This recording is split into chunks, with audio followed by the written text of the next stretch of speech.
So here we are back with another track review from one of our pro feedback members. This is Graham Campbell, and Graham submitted a minimal corporate track for us.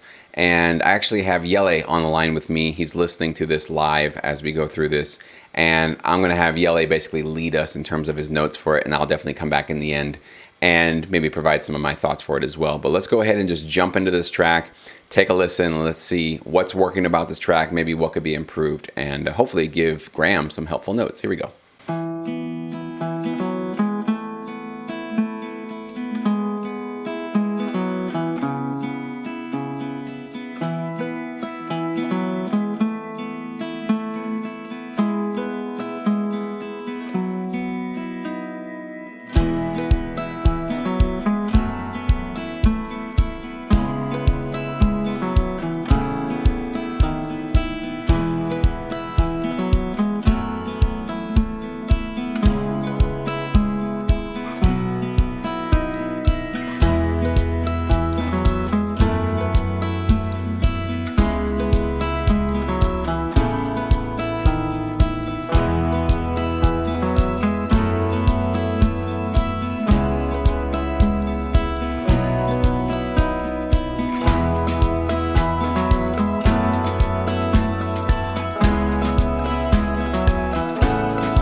Very, very cool piece of music, Graham. I really, really like this, man. A lot of things about this are working well. But we're going to start with Yele and ask him what his thoughts are on this. So, Yele, why don't you go ahead and get us started?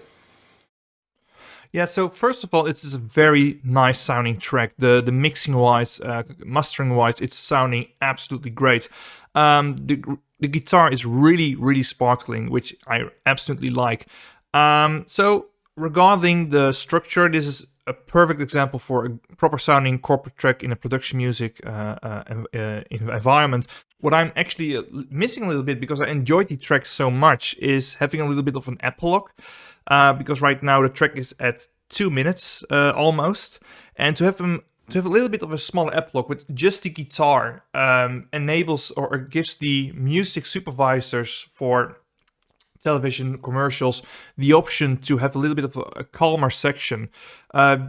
Just give them the option if you have a composition, you have your intro, you have your mid-section, then you have a little bit of a bridge, and then your climax. And I always, when I compose music for production music, always have a little bit of an ending, an epilogue right there, and then I have the ending chord basically to at least give the music supervisors the option to have a calmer moment in the track, or to have a proper ending. But sometimes it can also happen that the music supervisor is asking for a shortened versions like this one. So actually, when they ask me for a track, they give me a 2.5 minutes version, or a 1 minute version, or a 2 minutes version. So giving them the option to switch between lengths of the track really has an advantage in this industry. It increases your chances to be picked. But overall, the mixing in this track is superb. The structure is already good. It's just basically a little bit of nitpicking. Give them the option at least to go into a quieter section of the song. But for the rest, mixing-wise and mastering-wise, levels are all great. Instrumentation is nicely balanced. All the musical instruments are really well laid out and clearly audible between the entire mix, basically. So every element is unique It's a very, very nice sounding track, and I actually think this can get placed right away with a commercial or with a production music library. I think this is a very high potential selling track. Yeah, it sounds great. It sounds great, and I actually don't know much how I can improve it on it anyway. Maybe what they can do with the mixing is also a little bit of tape saturation or an emulation plugin. I know in Cubase you have the what's it called? The Magneto tape saturation plugin. I always use it on my mixing bus to just give it a little bit of that analog feeling. I don't know if he already did it in this track, but for me, a little bit of analog warmth saturation can really sell me the believability that has been recorded on proper and professional equipment. But overall, furthermore, I don't think I can say anything that can be better or be improved on. It sounds absolutely amazing. Very, very insightful notes there, and I think Graham will find those very helpful. One thing I would add, or a few things I would add, is just we probably need a little bit more of a dominant lead in this last chorus over here. I felt like we didn't quite. There was a hint of something happening in the first couple of measures, but it wasn't really loud and prominent enough. So maybe even adding a new instrument that kind of really just sings and ties in a thematic melody lead into that track. I think that'd be really, really helpful. And then the tambourine pattern on the last two measures here felt a little bit awkward. It kind of would start and stop.